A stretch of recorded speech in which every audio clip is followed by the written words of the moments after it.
নমস্কার বন্ধুরা, সুরেন্দ্র এন্টারপ্রাইজ মেদিনীপুর শহর থেকে বলছিলাম। আজকে মেদিনীপুর শহরবাসীর জন্য আমরা যে সার্ভিসটা নিয়ে এসেছি সেটা সম্পূর্ণ এক্সক্লুসিভ একটা সার্ভিস।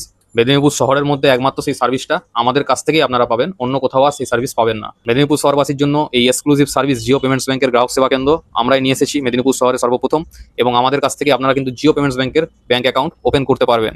আপনাদের মনে আছে যে 2016 সাল নাগাদ যখন জিও টেলিকম ইন্ডাস্ট্রিতে বা টেলিকম সেক্টরে যখন পা রেখেছিল, তো টেলিকম সেক্টরে বা টেলিকম ইন্ডাস্ট্রিতে ভূমিকম্প হয়ে গিয়েছিল।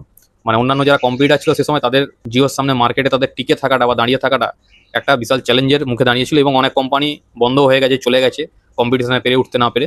যারা টিকে থাকতে পেরেছে দু একটা কোম্পানি, তারাই এখন মার্কেটে আছে, তাদের অস্তিত্বের সঙ্গে সংগ্রাম করে তারা টিকে আছে। তো সেরকম জিও ব্যাংকিং সেক্টরে বা ব্যাংকিং ইন্ডাস্ট্রিতে পা রেখেছে, মানেও সবটা খুলে বলার দরকার নেই, আপনারা বুঝে নিন যে জিও নিশ্চয়ই অনেক কিছু বেনিফিট নিয়েই কাস্টমারদের জন্য এসেছে, বা কাস্টমারদের জন্য আগামী দিনে জিও অনেক কিছু বেনিফিট এই জিও ব্যাংকের মাধ্যমে আনতে চলেছে বা দিতে চলেছে কাস্টমারদেরকে। খালি জিও পেমেন্ট ব্যাংক নয়, বিভিন্ন ব্যাংকের আমাদের কাছ থেকে অ্যাকাউন্ট আপনি ওপেন করতে পারবেন, যেমন Airtel payment bank, Fino payment bank, Suryoday small finance bank, Axis bank, NSDL payments bank. তবে একটা কথা এখানে বলে রাখা প্রয়োজন যে অনেকেই চেষ্টা করেন নিজেরা অ্যাকাউন্ট ওপেন করার, তাদের উদ্দেশ্যে বলবো করবেন না। নিজেরা চেষ্টা করলে কিন্তু মাঝপথে গিয়ে হয় অ্যাকাউন্ট আটকে যাবে, বা আপনার অ্যাকাউন্টটা ওপেন হলো তাতে আপনি ট্রানজ্যাকশন লিমিট কম পাবেন, বা পরবর্তী ক্ষেত্রে সেই সমস্ত অ্যাকাউন্টে যারা নিজেরা অ্যাকাউন্ট ওপেনিং করার চেষ্টা করেন বা নিজেরা অ্যাকাউন্ট ওপেনিং করে ফেলেন, তাদের কিন্তু পরবর্তীকালে দেখা যায় অ্যাকাউন্টে বিভিন্ন সমস্যা দেখা দিচ্ছে। সেই প্রবলেমগুলো কিন্তু তখন আমাদের কাছে এলে আমরা কিন্তু সলভ করতে পারি না।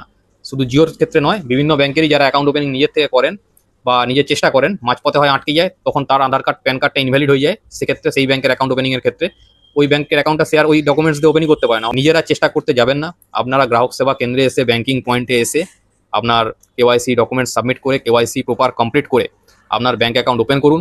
সেক্ষেত্রে আপনার ব্যাংক অ্যাকাউন্টে ট্রানজ্যাকশন লিমিট বেশি পাবেন, সেক্ষেত্রে আপনার ব্যাংক অ্যাকাউন্টে সহজে কোনো প্রবলেম আসবে না, বা আপনার কোনো সমস্যা হলে সেক্ষেত্রে আমরা আমাদের তরফ থেকে হেল্প বা সাপোর্ট যদি করার থাকে আমরা করতে পারবো। অনেক কাস্টমার প্রতিদিন আসে আমাদের কাছে যে নিজেরা চেষ্টা করেছে, মাঝপথে আটকে গেছে, তারপরে এসছে, তখন আর কিছু করার থাকে না।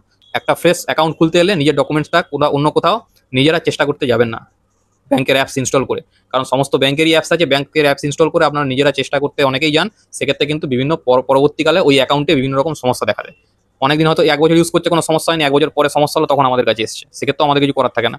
বা ধরুন ইউজ করছে, করতে করতে হঠাৎ করে অ্যাকাউন্টটা বন্ধ হয়ে গেল, প্রপার কেওয়াইসি হয়নি বলে। তো প্রপার কেওয়াইসি আধার কার্ড প্যান কার্ড নিয়ে এসে আমাদের কাছে ফিঙ্গারপ্রিন্ট দিয়ে আপনার ফেস ভিডিও কেওয়াইসি করে 100% কেওয়াইসি কমপ্লিট করে ব্যাংকিং পয়েন্টে এসেই অ্যাকাউন্ট খুলুন। যদি নিজেরাই 100% প্রপারলি অ্যাকাউন্ট খোলা যেত, তাহলে ব্যাংক থেকে ব্যাংকিং পয়েন্ট দিত না, বা কাস্টমার সার্ভিস পয়েন্ট, গ্রাহক সেবা কেন্দ্র অ্যাপয়েন্টমেন্ট করতো না, তাই না? যদি আপনারা নিজেরাই করতে পারতেন তাহলে আমাদের প্রয়োজন কী ছিল? তাতে পরবর্তীকালে আর আপনার অ্যাকাউন্টে কোনো সমস্যা না আসে, বা আমাদের কাছেও আপনাকে আর না আসতে হয় দ্বিতীয়বার। আমাদের নাম্বার স্ক্রিনে দেওয়া আছে, আমাদের সাথে কন্ট্যাক্ট করুন, আপনার জিও ব্যাংকের অ্যাকাউন্ট একটা খুলে রাখুন, ভবিষ্যতে কাজে লাগতে পারে। নমস্কার।